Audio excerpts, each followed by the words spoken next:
Love the British monarchy? You've come to the right place. Welcome to the To Die For Daily Podcast with Kinsey Schofield. Take it away, Kinsey. Hi. Hi. All right.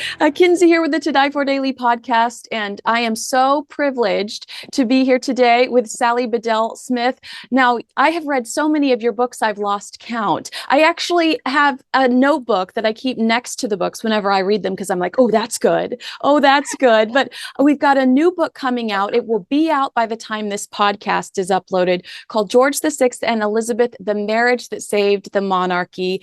What a beautiful book. Thank you so much for writing it, and congratulations. Well, thank you very much. It was really, all books are hard to write, but this one was a particular joy because they were such an inspiration. I love to hear that. And I have some fangirl questions. Do you mind if I get those out of the way first? Not in the least. Okay, so you have been doing this for so long. And correct me if I'm wrong, you and your husband just love UK culture. You love the history. I want to know what your first royal assignment was, or did you just give it to yourself because you were so passionate about this? I think my first royal assignment was really the book about Diana, Princess of Wales. Yeah. I've been, as you mentioned, my husband and I have been going to England for a number of years, and we had a lot of friends over there. And I'd actually met Prince Charles at a polo match, and I'd met Diana, incongruously enough, on the beach in Martha's Vineyard when she was visiting Catherine Graham, who. And anyway, that was where I met her, and she was wearing a bikini, and my then college-age son practically, he practically just exploded when he saw her. Jaw up off the sand. He didn't properly greet her at all. I had already instructed my younger children to say, "How do you do, ma'am?" He didn't have a chance. He just stuck out his hand and said, "Hey, how you doing?" And she laughed. She was adorable. But so I had met her. I'd met him. I had a lot of friends who knew them, and so when she died, publisher Random House gave me a call and said, "Would you write her biography?" And I went over to England immediately, and I talked to everybody I knew who knew her well, the friends and family. And my previous two books had taken 5 years each, and that one took 18 months. And Wow. I had to do it at warp speed. But it turned out really well. And that was published in 1999. And that was the beginning. That's right. And then I did the Queen, which came out for her Diamond Jubilee.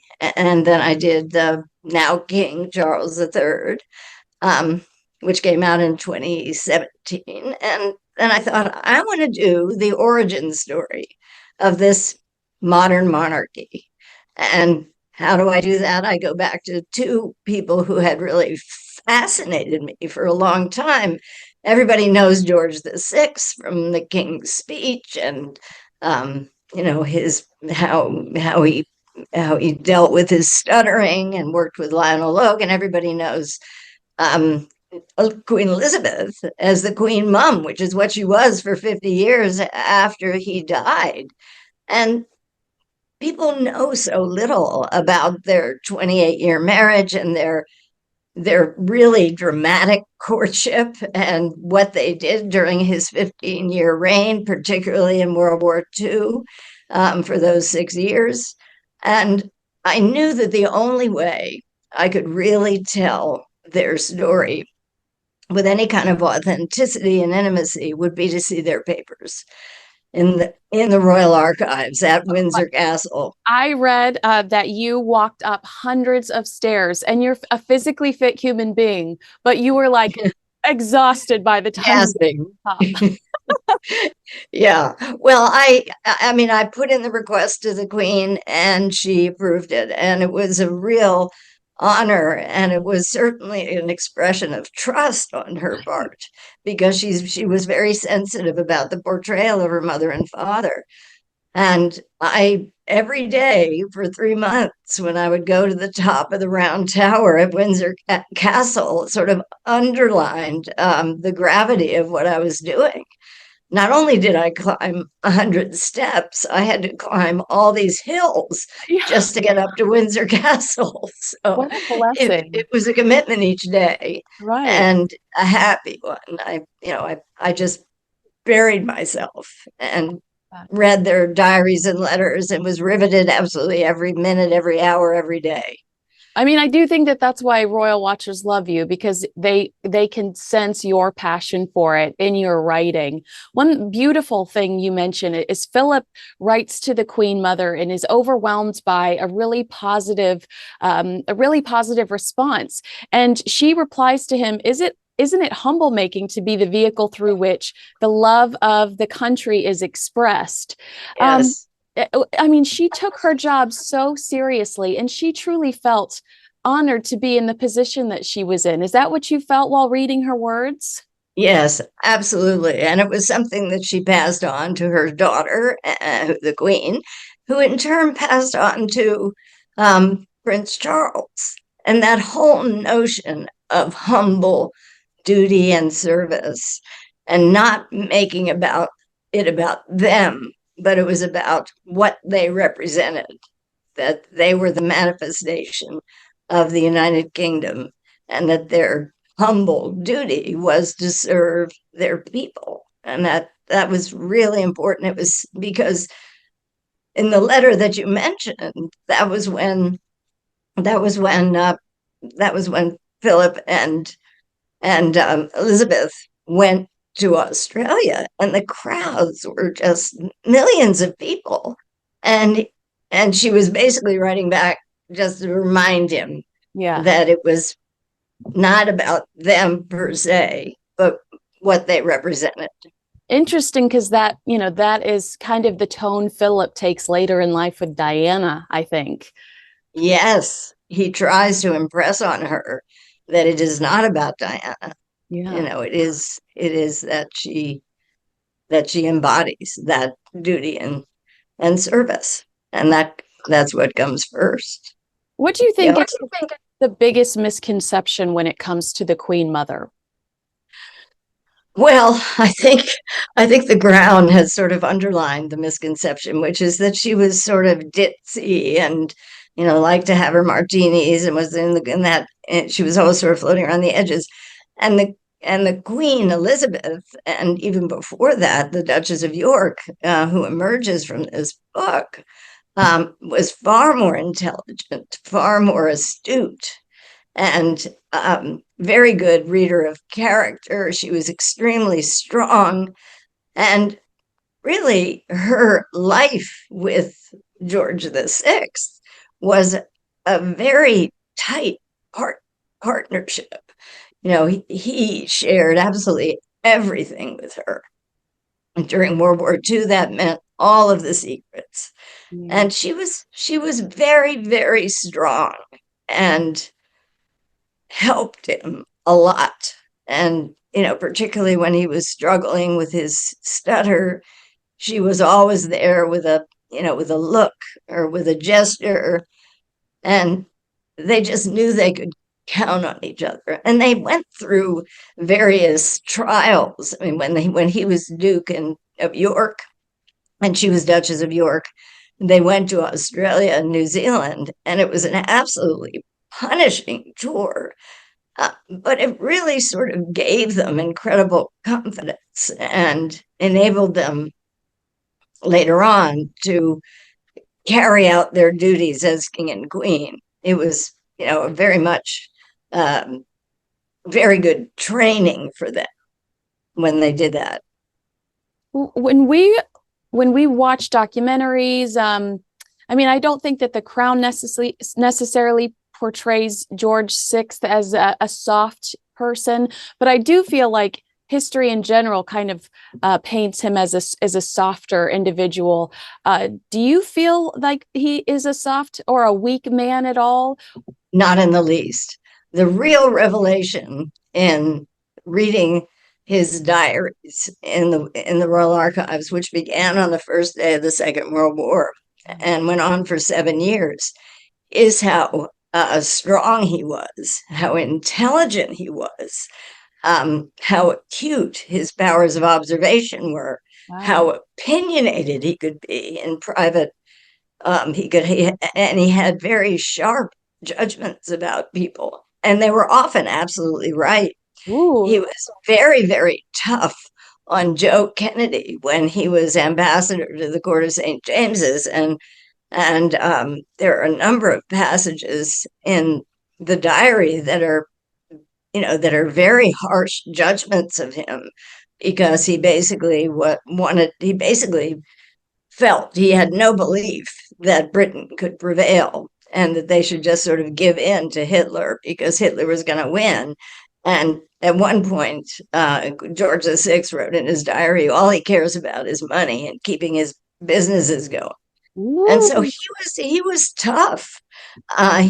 He had, I mean, the thing is, he had a wonderfully sort of kind demeanor. Yes. And at the same time, he also had a very hot and very quick temper. But again, that is another area where Elizabeth was very helpful in kind of soothing him. A lot of his temper had to do with his frustration over his difficulty with his stutter, which he worked on that for really his entire life.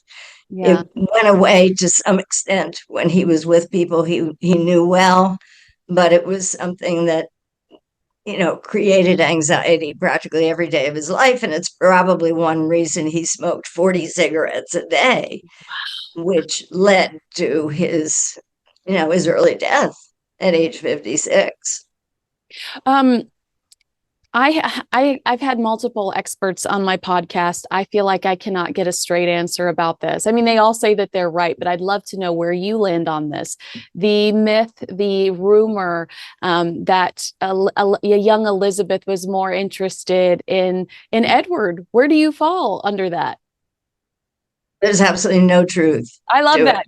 Good. I'm glad. No, and it's in her diaries. Her diaries, which were a joy to read. She started her diaries on the 1st of January, 1923, and she knew that her world was going to change. And 2 days later, Bertie, as he was known by everybody in family and friends, proposed to her for the third time. He had been pursuing her for 30 months, and she had turned him down twice. And the first chapter of my book is about the 12 days. This is mostly from her diary, the 12 days between the 3rd of January, 1923 to the 14th of January, 1923, when he proposed to her and she finally accepted. And one of the things that really upset her in the course of that week was a rumor that was planted these things are, they've been going on for a long time. There was a rumor that was planted in a newspaper that, without naming her, but everybody knew who they were talking about, that she was soon to be engaged to Edward, the Prince of Wales. And she hardly knew him. I mean, she had met him a few times, but she was mortified because he was such a playboy. And everybody who was around her, who knew her, knew that Bertie had been pursuing her for all this time. And when she and Bertie married, they had a good relationship with the then Prince of Wales that they called David. And I mean, it was astonishing to me to read also in the diaries, they were party animals. Oh, I love that. They would go out dancing until 3 and 4 in the morning. And she would say, fell asleep at 5 a.m. And got up for brekkies and then at late. But so, no, I can say unequivocally she was not remotely interested in him. And it would have been a very bad idea for her to have even given him a second look. Oh, I agree. But there's a lot in the book about why it's not true. I mean, I love to hear that young, fun, blissful, like the kind of love you only have in youth. It's so fun to imagine these two characters that are so regal and sophisticated actually getting to enjoy that. I mean, it gives you goosebumps. you describe the coronation in great detail. Yes. You use words like mystical. You say that they had almost an out-of-body experience because it was so Yes. overwhelming. Can you explain that to me a little bit? And will we be able to see any similarities in Charles's? Well, I don't think so. I mean, there was so much panoply that went with the coronation then. I mean, looking at the images of it from those days, it's just, I mean, first of all, there were 8,000 people Yeah. in Westminster Abbey it only holds 2,000. And when you walked into the transept, on the right-hand side were all the peeresses of the realm, and they're, just covered in diamonds and wearing these long crimson robes trimmed in ermine and holding their golden coronets. And on the other side were all the peers.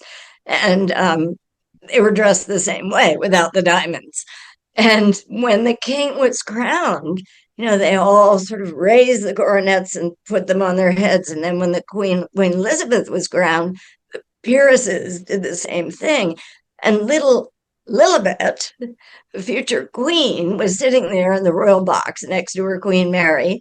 And she later did this adorable journal. And she said, she had this wonderfully poetic description of what happened when these arms sort of raised up to the sky in a haze of wonder. I don't think we're going to see that kind of magisterial touch. The dress is, I think, going to be much simpler, and it will necessarily reflect more of the 21st century. I mean, this coronation was the only prior coronation in modern memory that was of a king and a queen. So what we're going to see will, at least in the essential rituals, parallel what George VI and Elizabeth did. And now for Charles III and Camilla. But it's only, I think, supposed to last a little more than an hour.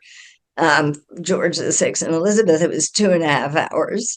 And, it was a very long day. Yeah. They were awakened at, at 3 in the morning by loudspeakers that were being tested. And then they couldn't get to sleep because all the bands started practicing.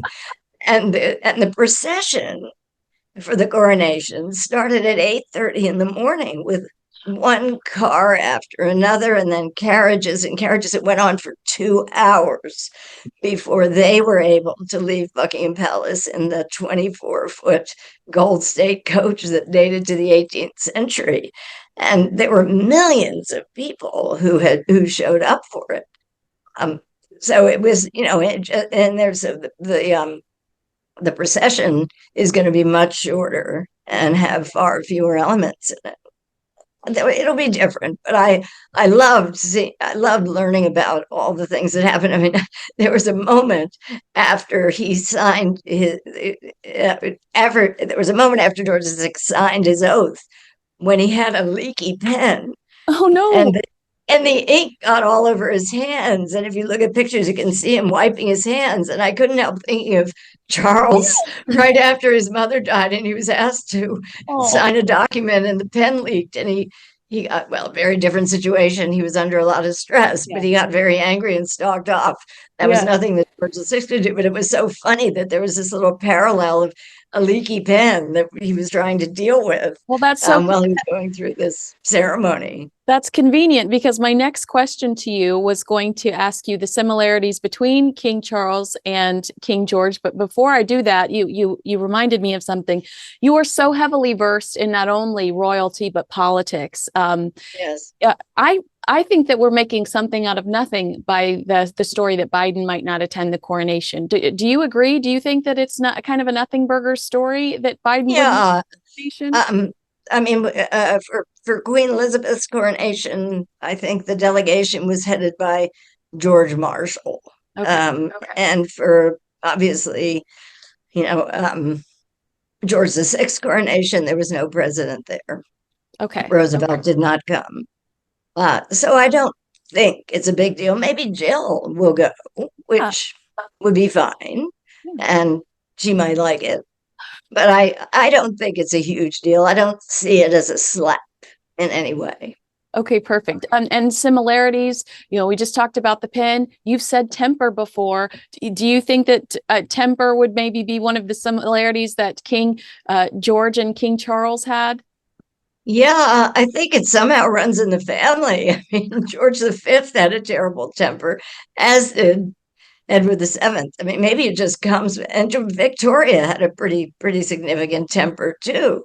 So, but in the case of George VI, and I think in the case of Charles, it's very short-lived, and it's usually not directed, at least in the case of George VI, it wasn't really directed at individuals. It was more at situations, and he was often very apologetic. But it was something that people would notice because he would sort of tremble sometimes before he erupted in a temper. Oh, wow. Um, Yeah. how does Bertie and Elizabeth's love story compare to Charles and Camilla's? Because I almost wonder if history will be more kind to Charles and Camilla. Because I mean, I do think they're soulmates. It sounds like when I read your work that you think that they were really meant to be together. How do you feel like those two compare? Well, I think the comparison is mostly in how attuned they are to each other. Yeah. It's true that Elizabeth resisted Bertie for 30 months, but she never shut the door. And when he finally proposed, as I say, it took 12 days. But once she committed to him, it was as if a switch had been flipped and she was all in. And I think in the case of Camilla, she probably never dreamed that she would ever be a queen, after all that went on in the 1980s and 1990s. Or But Alice I've seen Keppel. them, Or Alice or Keppel. Alice Keppel. Yeah, well, Alice Keppel never got to the altar, and that was her great grandmother. Um, and so I think in each case, uh, both in the case of Queen Elizabeth and in the case of Camilla, I think they are both very steadying forces for very different reasons. And they're also total confidants. Mm. I think Charles really shares, my sense is he shares everything with her and relies on her, just as George VI did. But I mean, because they're totally different generations. When when George VI and Queen Elizabeth went through the coronation, he was 41 and she was 36. And so they were young and beautiful and promising. And we have older, um, much older king and queen. And in a way, I think when I think of parallels, I think of George VI and Elizabeth with William and Kate in a way, because George VI and Elizabeth were very family centric. And in a way, were much more attentive parents than most of the people that they knew in their generation. And he even called us four. And they were just a very tight bond, and they were really involved in each other. And you get that sense with William and Kate. You can see it sort of passing through the generations down to them. And and obviously it was a different circumstance because Queen Elizabeth II was queen, and Prince Philip was not a prince consort. He was Prince Philip, and he became, he was originally a prince of Greece, and then in the 50s she made him a prince of Britain. But he had, he also, was her liege man, and he devoted himself to her. So we do have these models of very devoted partnerships that are vary slightly from one generation to the next. We have George VI and Elizabeth, and then we have Elizabeth II and Philip, and we have Charles and Camilla, and then we have William and Kate. And to varying degrees, they're very, very supportive of each other. Do I have time to ask you two more questions? Do you mind? Absolutely. Okay, thank you so much. You said that Prince Charles has a sign, or at one point had a sign in his dressing room that said, "Be patient and endure." Do you feel like he's taken that to heart? Do you see that reflected in his behavior? Yes, I do. I mean, he put that in his dressing room when he was going through a particularly tough um, patch, a very difficult period with Diana, and everybody was against him. I think he has learned to be more patient as time has gone on. He has certainly waited long enough to be king. And in a way, he's gotten a lot out of his system. And in the endure part, I think that's being tested now by Harry and Meghan. Yeah. And he is learning how to endure whatever issues they bring up, whatever things that they say. The other thing I wanted to say about this off your point, but Bertie was really the original spare. That's a very good point. Yes. They didn't have that term, but what really struck me in writing this book was how when he was Duke of York, he found real meaning in being a spare. He did a lot of work on behalf of laborers and bringing laborers together with business owners. And he visited factories and mines unannounced. He said, "I don't want any of that red carpet." He was really a man of the people. And so all of that, and he was sort of had a very democratic impulse. And all of that helped to make him a better king. But he embraced the idea of being a spare and doing what he could, doing what service he could. Well, and I'd also say, I believe you made the point in King Charles's book that he created a role for himself as the Prince of Wales. Absolutely. To Bertie as the spare. Now, my last question is: you've quoted Prince William before, saying that the royal family has a tendency to find merriment when things go wrong. Now, of course, you just mentioned Harry. Do they still have that? Do you think that they are still finding merriment somewhere? Because I think as royal watchers, we fear that they're under siege. But you've talked about in the past how they find merriment. They pull up their bootstraps and they find happiness and they they're joyful still. Do you think that that's still going on inside the palace walls? I do. I think there are probably some things that happened during the state visit to Germany where Charles and Camilla got back in a car or got back in their hotel room and they had a good laugh when something didn't quite go right. I watched Philip and the Queen a few times during royal tours, and I saw them, when something again had gone slightly not according to plan, and I saw them laughing together in the car afterwards. And I think that's something that helps keep them sane. And Charles and Camilla they do have a sense of humor in common. And she can, as they say in the English, she can take the Mickey out of him and sort of make fun of him, and he won't take offense. And she keeps his feet on the ground too.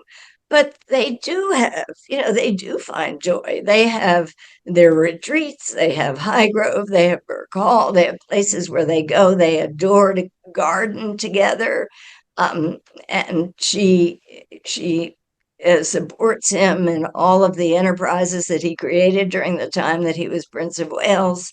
So I think there's a lot of room for joy, and in their grandchildren. I mean, it's too bad that Charles hardly knows Harry's two children, but I'm sure they're very close to Kate and Williams, and they must give them much joy. Okay, well, I'm not trying to put you on the spot. I know you're going to be very busy for coronation, but when things slow down for you, I would love to just talk to you about Diana, because that's my passion. So when things slow down, I would love to have another conversation about all things Diana. I would be glad to do it. Oh, thank you so much. Beautiful book. Congratulations on all of the success. And I cannot wait to see your coronation coverage. Thank you. All Great to right. talk to you, Kinsey. Thank you, Sally. Have a great day. You too.